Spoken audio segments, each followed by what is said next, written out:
Hello and welcome to It's All Local. I'm Seth McCoy. If you're a parent of a student in high school, you are probably familiar with the Massachusetts Comprehensive Assessment System, or MCAS. Passing the MCAS is a requirement for high school graduation, and while most students in Needham perform well on the test, students from other communities don't fare as well, preventing them from receiving their high school diploma. Today I'll be speaking with Professor Kruger from Northeastern University, who produced and directed the documentary, Children Left Behind, to address what he says are the unintended consequences of the MCAS. I will also speak with Superintendent Dr. Dan Gudenkanst and Dr. Jonathan Peasy, principal of Needham High School, about how Needham students perform on the MCAS test. Stay tuned.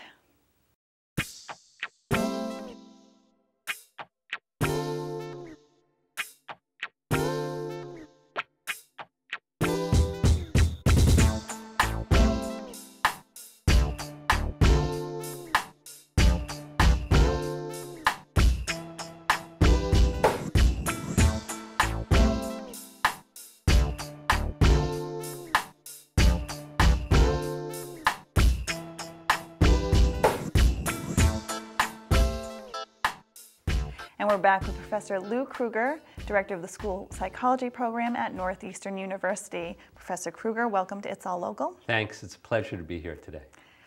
So we're here talking about MCAS, which for parents and kids at home, they already know, but for those who may not know, it's the Massachusetts Comprehensive Assessment System. It's a test for kids that they take before they graduate from high school. You did a documentary called Children Left Behind. So how did this documentary come about? In 2003, I began to hear stories in the media about high school students not passing the MCAS and therefore not earning their high school diploma. And many of these students who weren't passing the MCAS were from the very groups who education reform was intended to help. These were students of color, students with disabilities, English language learners, and I became concerned at that time and asked myself the very fundamental question about this exam. Do the supposed benefits of having a high-stakes exam, an exam that can potentially deny students their high school diplomas, do the benefits of that kind of exam outweigh the harm that it's doing to some of these students and their families when they can't earn a high school diploma? Right, because there are some kids who maybe get B's and A's and maybe a few C's here and there, but then they go to take the MCAS and they can't graduate. Virtually every professional organization that represents people who have expertise in assessment, these organizations have position statements that say virtually the same thing, that no single test should be used to deny students their high school diplomas. And the reason these experts have this position statement is because any test, no matter how well constructed, has its flaws. And we don't want the flaws in the test to deny students high school diplomas who should otherwise be able to earn their diploma. So is that what the documentary Children Left Behind is angling to do? Are you trying to show people that, look, we really need to have something better than this one litmus test, if you will, for kids to graduate from high school?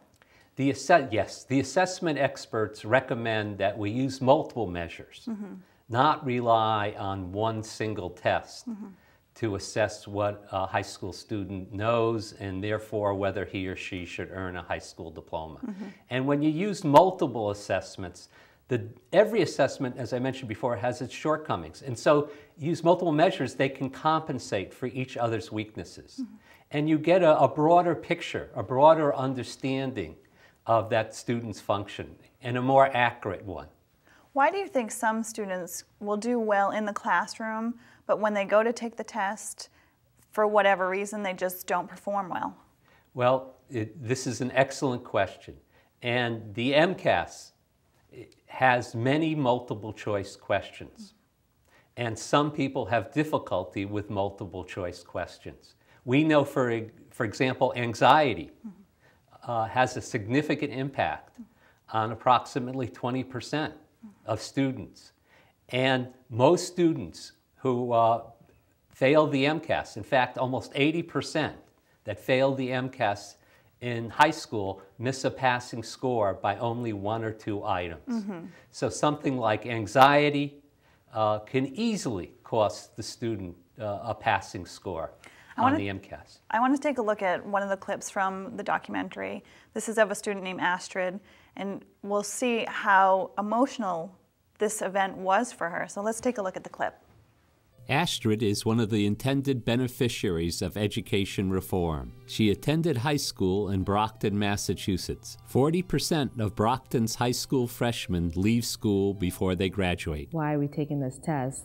Do I have to prove to you? Shouldn't my grades prove already that I'm smart enough to get my high school diploma? I mean, I really dislike that test.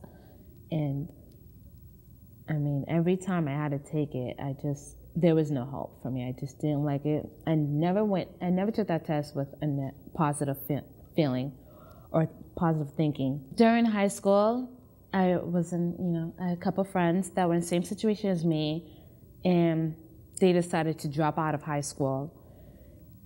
And the reason why I didn't drop out of high school was because my mom said to me one day, which I had no idea, but when she was back in her country, she didn't even attend high school. And the fact that my sister and my brother, who aren't originally from this country, have a high school diploma, and I do not, for somebody who was born in the country, it was very shameful and embarrassing.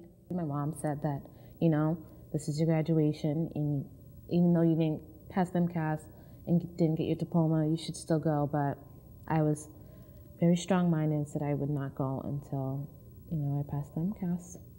I would not go to my graduation, so I didn't go. I missed it. What really made me look at MCAS differently, what really made me look at the test differently, was one day my sister and I were talking about the MCAS and how, she's like, you're never gonna pass that test because you just can't think straight and you just can't do it. And the moment that really made me realize, like, look, I'm gonna take that test and I'm going to get my diploma was when she said, look, Astrid, you're just not smart enough to pass the test. And at the moment, can we stop for a second? Sure, it's okay, sure. Sorry. At that moment, that was the breaking point for me. And I woke up and I was like, I'm going to show you that I am going to pass that MCAS and I'm going to get my diploma and I'm going to show you how smart I am. And I decided to go to Massasoit Community College for the program, the free tutoring program, because this was the only thing that was stopping me from going to college, moving on with my life, being financially stable, getting a degree and being financially stable. This test was in my way and nothing gets in my way. Looking at Astrid, she's clearly very emotional about this, and this is after the fact. Do a lot of students feel the same way that she does when they go in and, she clearly was a good student and she just couldn't get past this last hurdle? Yeah, and as you mentioned, many students have this reaction when they don't pass the MCAS. And for many of them, it's very hard for them to persevere because failing a high-stakes test such as this can undermine their confidence. And if students don't have confidence, it's hard for them to be motivated and to do their best. Astrid is not alone.